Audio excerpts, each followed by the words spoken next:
Assalamualaikum warahmatullahi wabarakatuh. Perkenalkan, nama saya Nabila Feliciana Widya dengan NIM L1A024119. Di sini saya akan memaparkan mengenai tugas presentasi dari mata kuliah Teknik Sampling. Di sini saya mengambil eh, salah satu artikel dengan judul Efisiensi Teknik Sampling dalam Penentuan Indeks Keanekaragaman Polychaetae di Padang Lamun Pantai Sire, Lombok Utara.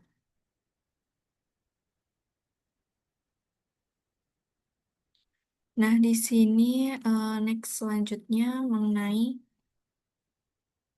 identitas artikel. Dari judul yang tadi saya sebutkan mengenai efisiensi teknik sampling dalam penentuan indeks keanekaragaman polychaetae di Padang Lamun, Pantai Sire, Lombok Utara. Dengan penulis ada tiga, yaitu Ibadur Rahman, Nurliyah, dan Chandrika Eka Larasati. Untuk tahunnya yaitu tahun 2021 dari Journal of Marine Research Volume 10 nomor 2 Universitas Mataram dari Universitas Mataram. Next selanjutnya di sini ada latar belakang. Saya akan menjelaskan sedikit bahwa Padang Lamun itu merupakan ekosistem penting sebagai habitat, tempat makan dan pemijahan biota laut, termasuk spesies Polychaetae tersebut. Nah, Polychaetae ini tuh juga berperan menjaga kesuburan substrat dan sebagai salah satu bioindikator dari kualitas air. Nah, perbedaan teknik pengambilan dari sampel tersebut juga dapat mempengaruhi hasil perhitungan keanekaragamannya. Next. Nah, untuk tujuan penelitian tersebut, yaitu untuk menentukan efisiensi dua teknik sampling, yaitu PVC Sediment Corner dan Ekman Grab, dalam menentukan indeks keanekaragaman Polychaetae di Padang Lamun, Pantai Sire, Lombok Utara. Nah, di sini ada sedikit peta mengenai pemetaan dari pengambilan sampel. Di sini ada tiga transek, tapi di pembahasan saya akan jelaskan lebih lanjutnya. Next. Nah, untuk populasi dan sampel, populasi itu sebuah komunitas dari Polychaetae yang hidup di ekosistem Padang Lamun, Pantai Sire, Lombok Utara. Nah, sampel yang kita ambil itu individu Polychaetae yang diambil dari sedimen lamun menggunakan dua teknik, yaitu Ekman Grab dengan ukuran 20 kali 20 cm persegi dan PVC Sediment Corner dengan diameter 7,62 cm. Nah, untuk jumlah titik pengamatannya itu ada tiga transek dengan masing-masing itu 10 titik pengamatan. Pengamatan namun berdasarkan metode Segres Watch totalnya itu ada 30 titik karena ada tiga transek, satu transeknya itu ada 10 titik. Next,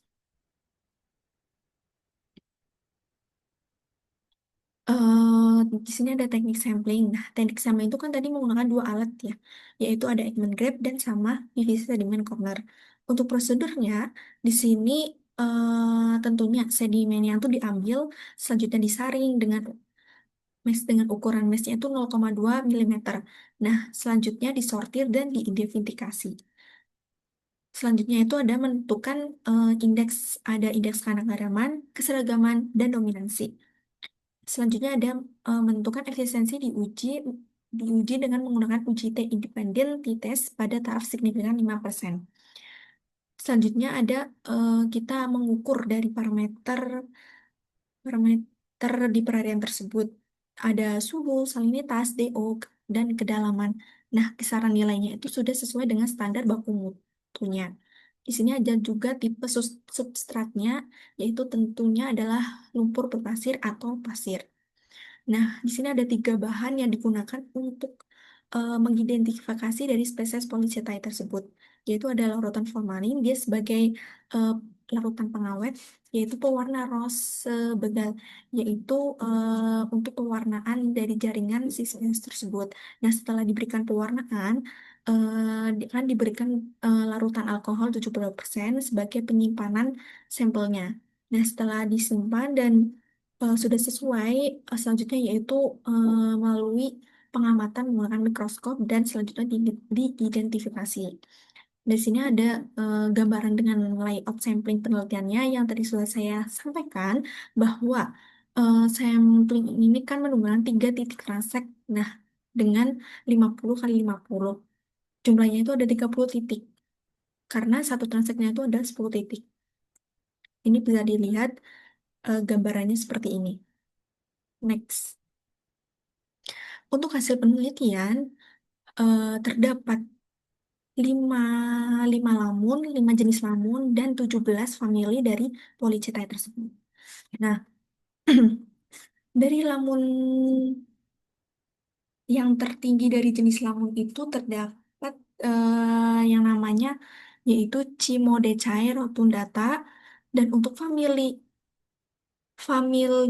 Polychaetae itu terdapat dengan spesies yang tertinggi itu ada spesies Capitelidae.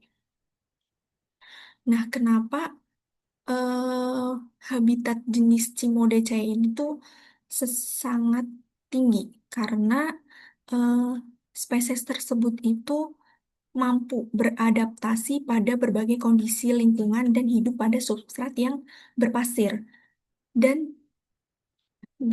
pecahan karang atau rubble. Di samping itu, Cimode, Cimodecae rotundata itu merupakan jenis lamun pionir yang memiliki strategi hidup sebagai oportunistik, mampu membentuk koloni dari jenisnya, memiliki cadangan benih tinggi, dan dapat pulih dengan cepat dari berbagai tekanan. Nah, selanjutnya di sini ada dari nilai indeks keanekaragaman di sini menyebutkan bahwa dia masuk ke dalam kategori sedang.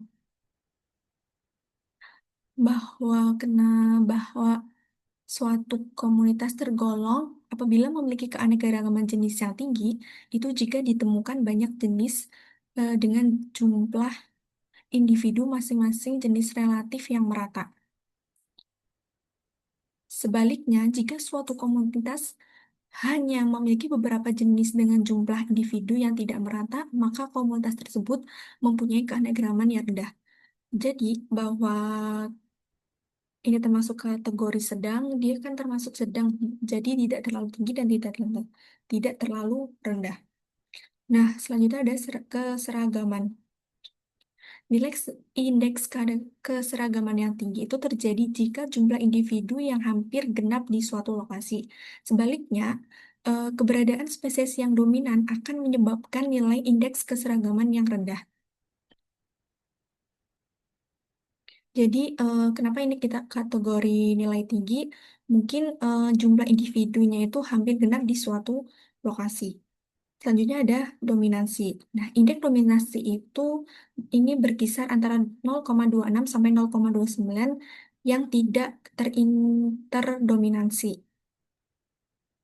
Yang menunjukkan bahwa tidak ada jenis Polychaetae yang mendominasi dalam ekosistem padang lamun pantai Sirte, atau tidak adanya dominansi yang menandakan bahwa setiap jenis Polychaeta itu dapat beradaptasi dan memiliki kemampuan bertahan hidup yang sama pada ekosistem padang lamun. Next, di sini ada analisis dan kesimpulan. Untuk gambar kedua ini yaitu alat yang sudah saya sebutkan dari sebelah kiri ada PVC dan sebelah kanan itu adalah Ekman Grab. Nah, analisis yang sudah saya dapatkan dari penelitian tadi bahwa teknik PVC sedimen corner itu lebih efisien. Kenapa? Karena yang pertama, pada pengambilan sampel dia itu tanpa merusak lapisan si sedimen tersebut. Selanjutnya, dia lebih representatif untuk sedimen berpasir atau sesuai dengan karakter si lamunnya. Yang ketiga, dia menangkap populasi di lapisan permukaan itu kurang dari 5 cm, yaitu tempat policita itu paling banyak hidup di area tersebut. Nah, kesimpulan yang saya dapatkan bahwa komunitas poliseta di Pantai Sire itu dalam kondisi yang stabil dan sehat. Nah, nilai indeks kandang keramannya sedang, keseragamannya tinggi, tidak ada dominansi. Nah, PVC sedimen cornernya itu terbukti lebih efisien dibandingkan Ekman Grab untuk pengambilan sampel poliseta pada substrat pasir. Nah, dari tujuan yang tadi bahwa sudah disebutkan, tentunya bahwa pengambilan sampel tersebut itu kan sangat berpengaruh gitu kan terhadap si spesies tersebut. Apakah dia akan merusak, apakah dia lebih akurat atau dia sesuai atau tidak. Nah, dari kesimpulan yang tadi saya sebutkan, dari kedua alat tersebut yang paling akurat dalam penelitian itu lebih baik menggunakan si PVC sedimen corner karena dia lebih efisien untuk dilakukan dalam penelitian dan lebih akurat untuk hasil pengambilan si sampel tersebut. Baik, terima kasih atas penyampaian eh, presentasi saya. Apabila banyak kekurangan, kurang lebihnya mohon maaf. Kekurangannya mohon maaf. Wassalamualaikum warahmatullahi wabarakatuh.